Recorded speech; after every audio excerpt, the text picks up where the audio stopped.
So I did my presentation over Leonardo da Vinci, and his biography is Leonardo da Vinci was once a scientist, painter, sculptor, musician, architecture, and an engineer. He was born on April 15th, 1452, and died May 2nd, 1519.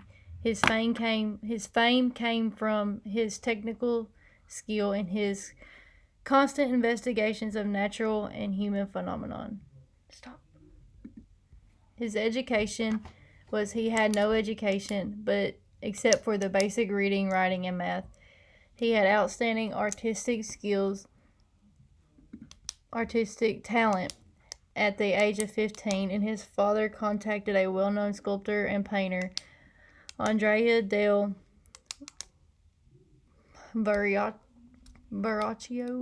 about Leonardo's artwork. The media that he used to develop work was painting, drawing, sculpture, and his murals.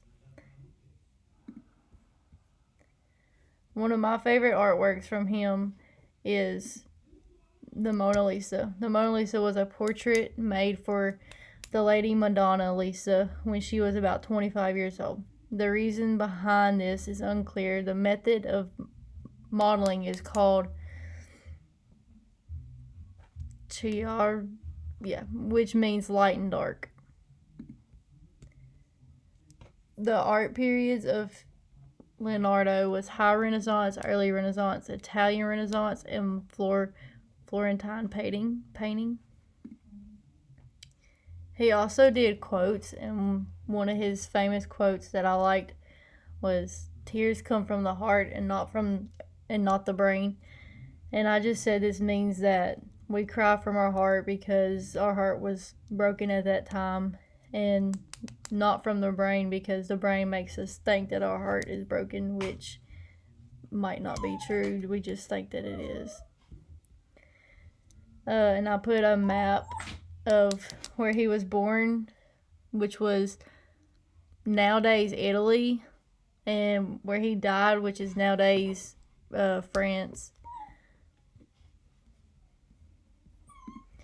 He was a scientist, and during his scientist part of life, Leonardo thought that it was not enough to know the rules of perspective, but to know all the laws of nature, and that he went through a broad scientific study of nature phenomenon that took very careful visual observation. He believed that the eye was the perfect instrument for studying the world. All of his studies can be seen in his multiple notebooks. He was also an engineer and an architecture. His studies of engineering led him to the works of the Roman architecture Vitruvius, whose treatise drawing from the late 1480s shows that the human body may be used to derive the perfect geometrical forms of the circle and the square. One of his paintings, The Last Supper, is Leonardo's most famous painting. The results of this painting was instantly famous and was copied by many other artists. Leonardo experimented with oil tempera medium on dry plaster that did not adhere well to the wall. He also studied a lot in nature, and he was very fascinated with all of nature, including water, anatomy, animals, and the workings of the mind. He did several drawings and made several inventions on topics that range from the musculoskeletal structure of the human body to character of the sky. Some of his inventions that he made that were the most major or whatever was the parachute, the diving suit, the armored tank, flying machine, machine gun, and the robotic knight. And that's it.